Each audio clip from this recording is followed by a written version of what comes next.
അയ്യോ, എന്താ പറയാനുള്ളെന്ന് വെച്ചാ വേഗം പറയ്. എനിക്ക് ആകെ പേടിയാവുന്നു.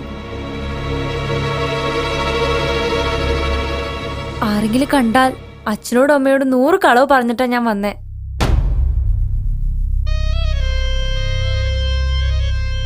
ആദ്യമായിട്ട് എങ്ങനെയൊക്കെ.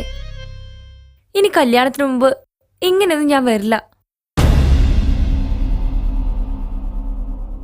വൃന്ദ ശരിക്കും എന്നെ സ്നേഹിക്കുന്നുണ്ടോ? ഇത്രയും കാലം കൊണ്ടത് ബോധ്യപ്പെട്ടില്ലേ? അല്ല, ചോദിച്ചോന്ന് മാത്രം.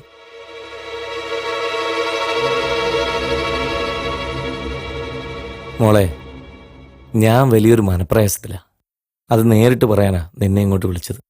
എന്തു പറ്റി? 2 ദിവസം മുമ്പ് നമ്മുടെ കല്യാണത്തെക്കുറിച്ച് ഞാൻ വീട്ടിൽ അവതരിപ്പിച്ചു. അവിടെ പിന്നെ നടന്നത് ഒരു യുദ്ധമായിരുന്നു. അച്ഛൻ്റെ അമ്മയുടെ ഏക മകനല്ലേ, അവർക്കെന്നെക്കുറിച്ച് ഒരുപാട് സ്വപ്നങ്ങളുണ്ടാവും. പണ്ടവും പണവും നിറഞ്ഞ കുറേ സ്വപ്നങ്ങൾ. പക്ഷേ എനിക്ക് വൃന്ദയില്ലാതെ ജീവിക്കാൻ കഴിയില്ല. അതുകൊണ്ട് ഞാൻ പറയുന്നു, നമുക്ക് രജിസ്റ്റർ മാരേജ് ചെയ്യാം. നന്ദേട്ടാ, എന്താ ഇങ്ങനെയൊക്കെ പറയണേ? മറ്റു വഴികളില്ല മോളെ. അല്ലെങ്കിൽ പിന്നെ നമ്മൾ പിരിയണം. എന്നെ പിരിയാൻ കഴിയൂ? കഴിയും.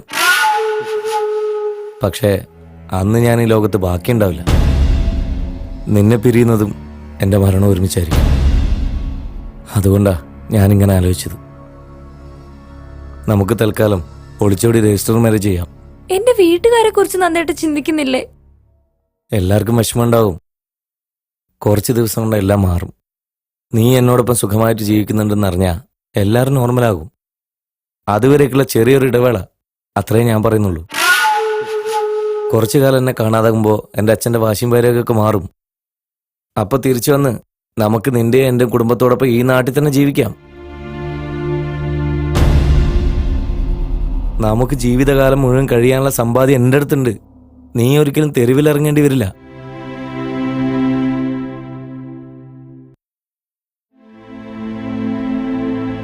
എന്തെങ്കിലും ഒരു മറുപടി പറയേ.